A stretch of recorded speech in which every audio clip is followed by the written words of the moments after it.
अपने ब्रेकअप के बाद एक लड़की होम टाउन में आकर लाइफ गार्ड का जॉब करती है। वहां पर एक स्कूल के लड़के से उसका अफेयर हो गया था। अब क्या ये अफेयर उस लड़की के लाइफ को डिस्ट्रॉय करेगा या एक न्यू डायरेक्शन देगा, ये हम आज की हमारी मूवी द लाइफ गार्ड 2013 की एक हॉलीवुड मूवी में देखेंगे। अगर आपको वीडियो अच्छा लगता है तो प्लीज इसे लाइक और कमेंट जरूर कर दीजिएगा। अब बिना किसी देरी के एक्सप्लेनेशन स्टार्ट करते हैं। मूवी स्टार्ट होती है और हम हमारे मेन कैरेक्टर ली को उसके बॉयफ्रेंड के साथ देख सकते हैं। उसे छोड़कर कुछ दिनों के लिए घर जा रहा था। उसका बॉयफ्रेंड इंडियन है तो इंडिया जा रहा था। ली हमारी एक जर्नलिस्ट है और ली का बॉयफ्रेंड उसका बॉस भी था।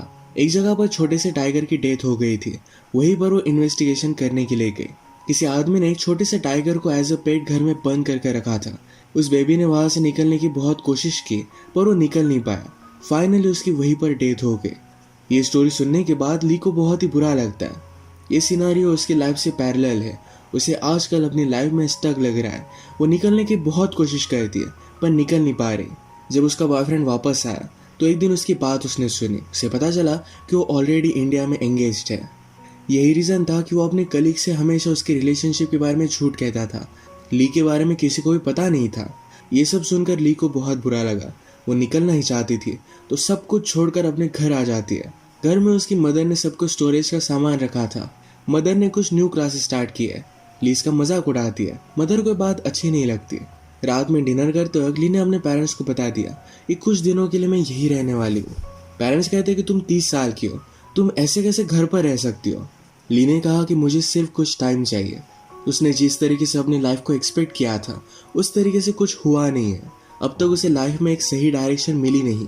वो अपनी लाइफ से ज़रा सैड है तो इसलिए थोड़ा टाइम निकालना चाहती है। उसके फादर इस बात के लिए बहुत ही सपोर्टिव थे। ली के साथ टाइम स्पेंड करना उन्हें बहुत अच्छा लगता है। अगले दिन ली अपने स्कूल के फ्रेंड टॉड से मिलने के लिए आई। टॉड उसे देखकर बहुत ही खुश था। टॉड आर्ट गैलरी में काम करता है तो उसने कितना भी ब्रेक लिया तो कोई भी फर्क नहीं पड़ता। उसने ली से पूछा कि तुम कितने दिनों के लिए यहाँ आई हुई हो। ली कहती है कि ज़रा टाइम के लिए मैं यही रहूंगी। टॉड ने उसके बॉयफ्रेंड के बारे में पूछा। ली ने उसे सब कुछ सिचुएशन बता दी। ली कहती कि अब तुम अपने सारे प्लान्स कैंसिल कर दो, हमें मजे करने हैं। हाई स्कूल में इनके ग्रुप में और एक फ्रेंड थी जिसका नाम था मेल। ली जाकर उससे मिलती है। अब वो असिस्टेंट प्रिंसिपल बन गई थी तो उसे इस तरीके से देखना ये उसके लिए बहुत ही वियर्ड था। वो बिलीव नहीं कर पाती कि मेल अब इतनी सुधर गई है, क्योंकि हाई स्कूल में बहुत सारी अलग अलग चीजें, वियर्ड चीजें किया करती थी। ली ने उसे पूछा कि आजकल चल क्या रहा है। मेल कहती है मैं और मेरे हस्बैंड प्रेग्नेंट होने का ट्राई कर रहे हैं। 6 मंथ्स हो गए पर फिर भी अब तक कुछ भी न्यूज नहीं आई। इसी वजह से आजकल वो जरा स्ट्रेस रहती है। ली ने उसे सिगरेट ऑफर की। वो पहले ले नहीं रही थी पर बाद में उसने ले ली। वो भी थोड़े से फिर से मजे करना चाहती थी। स्कूल में उसे स्ट्रिक्ट रहना पड़ता है, सब कुछ रूल्स को फॉलो करना पड़ता है। पर आज उसे बहुत ही फ्री लगा। शाम में सारे फ्रेंड्स मिलकर डिनर के लिए आए। ली से उन्होंने पूछा कि अब तुम्हारा प्लान क्या है। ली कहती मैं फिर से लाइफ गार्ड की जॉब करूंगी। मेल ने कहा कि वो जॉब तुम हाई स्कूल में करती थी, अब तुम्हें नहीं करना चाहिए। ली वैसे भी ब्रेक पर है तो उससे कुछ भी ज्यादा फर्क नहीं पड़ता। यहाँ पर इस डिनर के वक्त मेल का हस्बैंड भी था। मेल का इस तरीके से उसके फ्रेंड से मिलना है उसे ज्यादा अच्छा नहीं लगता, क्योंकि जैसे हमें पता है कि ली और टॉड इतने ज्यादा रिस्पॉन्सिबल नहीं है। वो किसी भी टाइम पर कुछ भी कर सकते हैं। अगले दिन ली ने लाइफ गार्ड का जॉब ले लिया। वहां पर एक हाई स्कूल के लड़के से मिली जिसका नाम था लिटिल जेसन। जेसन यहाँ पूल के पास ही रहता था तो हमेशा वो यहीं पर आता रहता है। ली जब सब बच्चों पर नजर रख रही थी तो कुछ बच्चे भागते भागते गए। उसने कहा कि तुम यहाँ पर भाग नहीं सकते, तो सब बच्चों ने कागज को गिला करके उसे बहुत मारा। उसे बहुत सारी गालियां भी दी। ली इन बच्चों को बैन कर देती है और इसके बाद खुद रोने लग गई थी। थोड़ी देर में जब जेसन वापस आया तो उसे पूछता है कि क्या हुआ। ली ने कहा कि वो एक छोटा सा बच्चा है जो गैंगस्टर की तरह बिहेव करता है। वो कहाँ पर रहता है, मैंने उसे स्विमिंग पूल से बैन कर दिया है। जो भी हुआ था ये सारी चीजें उसने जेसन को बता दी। नेक्स्ट सीन में हम मेल और उसके हस्बैंड को देखते हैं। मेल आज रात ली और टॉड के साथ फिर से डिनर करने के लिए जाने वाली थी तो हस्बैंड कहता है कि ज्यादा ड्रिंक मत करना। मेल ने कहा कि इससे ज्यादा कुछ फर्क नहीं पड़ेगा, पर फिर भी हस्बैंड की लो मान जाती है। आज एक शॉप के बाहर ली और टॉड को जेसन और उसके फ्रेंड्स मिले। जेसन की फ्रेंड मैट ने कहा क्या आप हमें बियर दिलवाने के लिए हेल्प कर सकते हो। टॉड ने कहा कि इसके बदले में हमें क्या मिलेगा। हेल्प करने के बदले में टॉड को जॉइंट चाहिए था। ये बच्चे इसके लिए मान जाते हैं। जब वे बाय करने के लिए रात में इस सब पहुंचे तो उनके साथ मेल भी थी। मेल ने इन बच्चों को देखा और वो बहुत ही ज्यादा गुस्सा हो जाती है।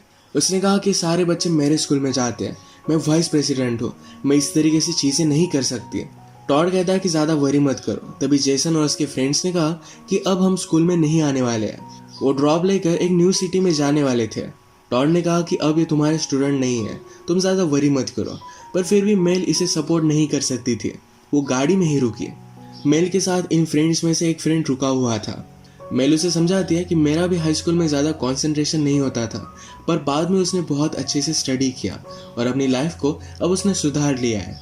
इस कन्वर्सेशन से इस बच्चे को अच्छी डायरेक्शन मिली और वो स्कूल से ड्रॉप नहीं करने वाला। ली, टॉड और जेसन के फ्रेंड्स ये सब आगे गए, फिर स्मोक करते हैं। ली ने जेसन को समझाया कि तुम्हें इस तरीके से जाना नहीं चाहिए, अपने हाई स्कूल एजुकेशन को यहाँ पर कंप्लीट करना चाहिए। अगर तुमने नहीं किया तो लाइफ हार्ड हो सकती है। जेसन कहता है कि टाउन बहुत ही घटिया है, हर कोई उन्हें हेट करता है। ली ने कहा कि ये जो एक्सपीरियंस है ये तुम्हारे लिए बहुत ही इंपॉर्टेंट है, तुम्हें हर कोई सपोर्ट कर रहा है, तुम स्कूल में जा सकते हो, तुम्हें कोई काम नहीं है। स्मोक करने के बाद ली और टॉड जब फिर से वापस आए तो मेल रोने लग गई। वो कहती है आज रात मुझे तुम लोगों के साथ मजे करने थे। वो उन्हें अपनी सारी टेंशन बताती है कि किस तरीके से वो प्रेग्नेंट हो नहीं पा रही है। इन्हें मेल के लिए बुरा लगा और घर आकर उसे रिलैक्स करते हैं। ड्रिंक्स वगैरह कर कर इन्होंने हैंग आउट किया और मेल को भी रात बहुत ही अच्छी लगी। अगले दिन ली जब अपने काम पर आई तो जेसन का फ्रेंड मैट ही स्विमिंग पूल के पास ही सोया हुआ था। ली ने उससे पूछा कि क्या हुआ, तो मैट ने कहा कि मेरी मदर ने मुझे घर से बाहर निकाल दिया है। मेल को आज छुट्टी थी और घर पर बोर हो रहा था, तो ली और टॉड के साथ वो हैंग आउट करती है। इन्होंने लॉन्ग ड्राइव ली और बहुत मजे किए। ये जब वापस आए तो जेसन और उसके फ्रेंड्स को स्केटबोर्ड करने के लिए पुलिस ने अरेस्ट किया था। ली कहती कि आप ये सब कर क्या रहे हो, इस तरीके से आप इन्हें अरेस्ट नहीं कर सकते। वो एक रिपोर्टर थी तो इस वजह से पुलिस भी डर जाते हैं और वहां से चले गए। इसके बाद ये सब फिर से हैंग आउट करते हैं। इसमें आज मेल का हस्बैंड भी था। ये सब जो भी स्मोक कर रहे थे ये मेल के हस्बैंड को अच्छा नहीं लगता। ली और जेसन बात करते हुए ली ने जेसन से कहा तुम्हारा फ्यूचर का प्लान क्या है।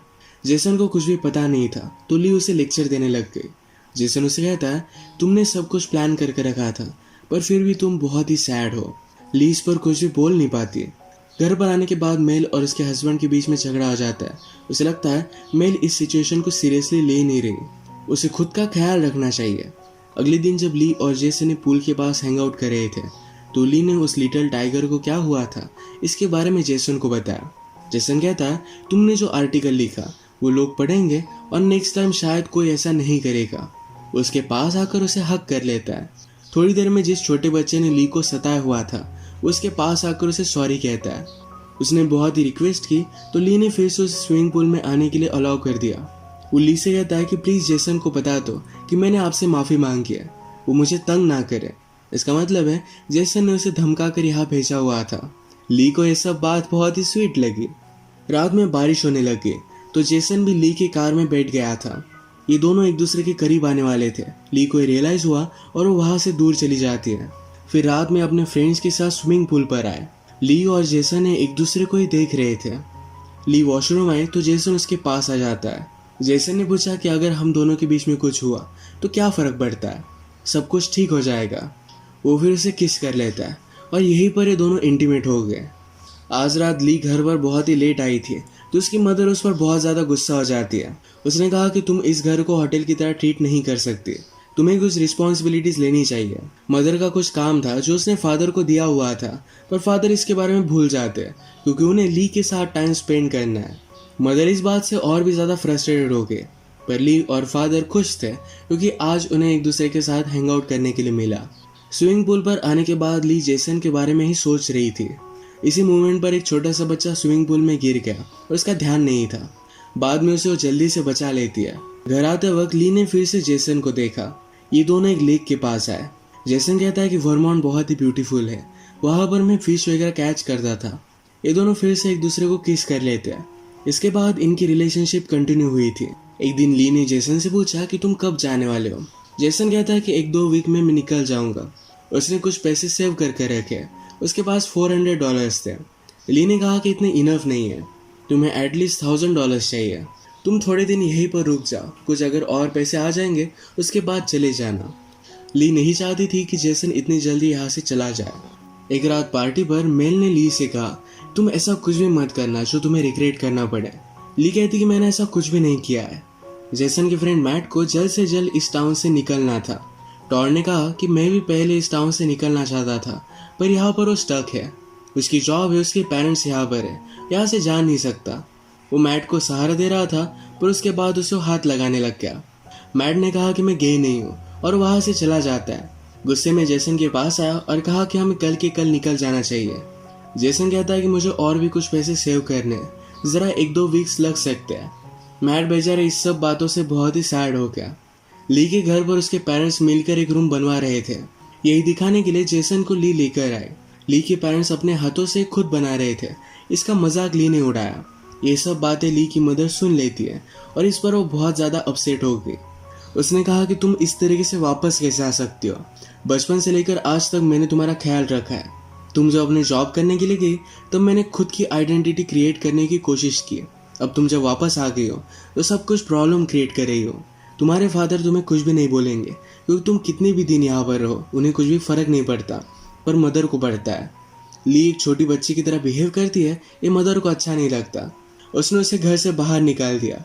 ली फिर जेसन के घर पर आके और यहीं पर अब वो रहने लग गई थी। एक दिन उसे अवार्ड फंक्शन से एक मैसेज आता है। उसने जो आर्टिकल लिखा था उसने उन्हें अवार्ड दिया है। इसका प्राइस $1000 है।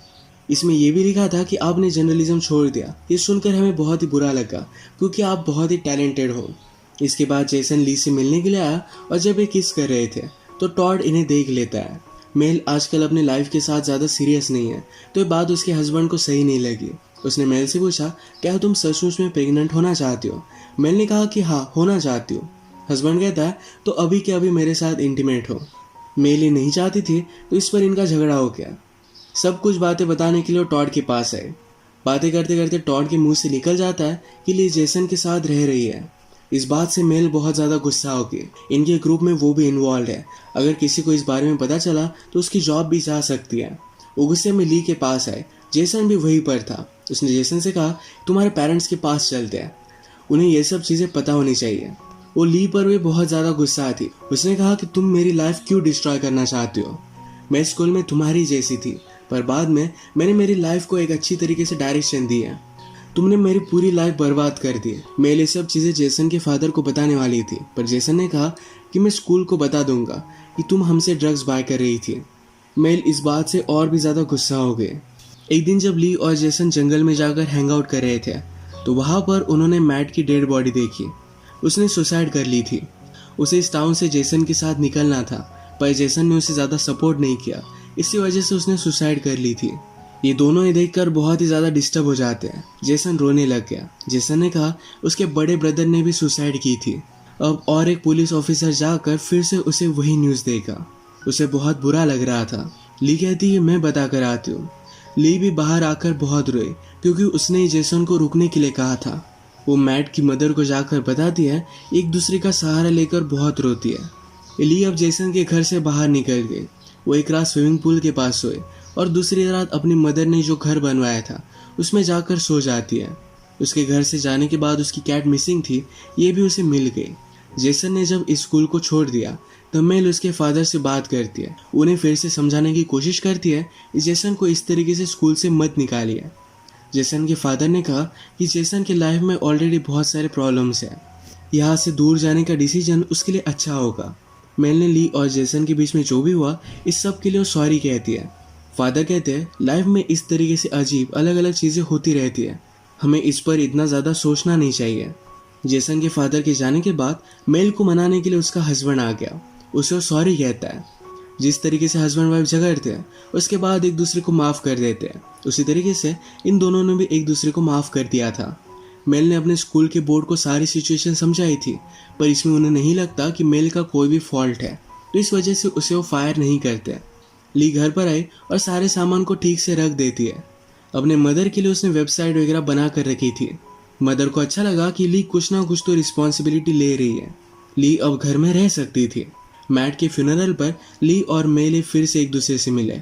ली ने मेल को सॉरी कहा और मेल उसे माफ़ कर देती है। अब इसके बाद जेसन के जाने का दिन आ गया था। वो ली से मिलने के लिए आया। ली को अपने आर्टिकल के लिए जो $1000 का चेक मिला था ये वो जेसन को दे देती है। उसने कहा कि तुम बहुत ही अमेजिंग हो, कभी भी अपने आप पर डाउट मत करना, अच्छे से मेहनत करना और लाइफ में तुम सक्सेस हो जाओगे। इसके बाद ली भी अपनी सिटी में फिर से वापस चली जाती है। वो अपने काम में अच्छी थी, पर सिर्फ ब्रेकअप की वजह से ज़रा ब्रेक लेने के लिए वो यहाँ पर आई हुई थी, तो फिर से वो लौट जाती है। जेसन भी अपने टाउन में जाकर सही तरीके से सेटल हो गया था और ली के न्यूयॉर्क के एड्रेस पर वो लेटर लिखता है। इनकी रिलेशनशिप कैसी भी हो, फिर भी एक दूसरे को लाइफ में आगे बढ़ने के लिए इन्होंने इंस्पायर किया था। इसी के साथ ये मूवी एंड हो जाती है। अगर आपको वीडियो अच्छा लगा तो प्लीज़ इसे लाइक और कमेंट ज़रूर कर दीजिएगा। ये बहुत सारी मूवीज़ लेकर आता रहता हो, तो प्लीज़ इस चैनल को सब्सक्राइब कर दीजिए और बेल नोटिफिकेशन आइकन दबाना मत भूलिएगा। हम फिर से मिलेंगे और एक नई मूवी के साथ। तब तक के लिए थैंक यू और आप अपने आप का ख्याल रखिए।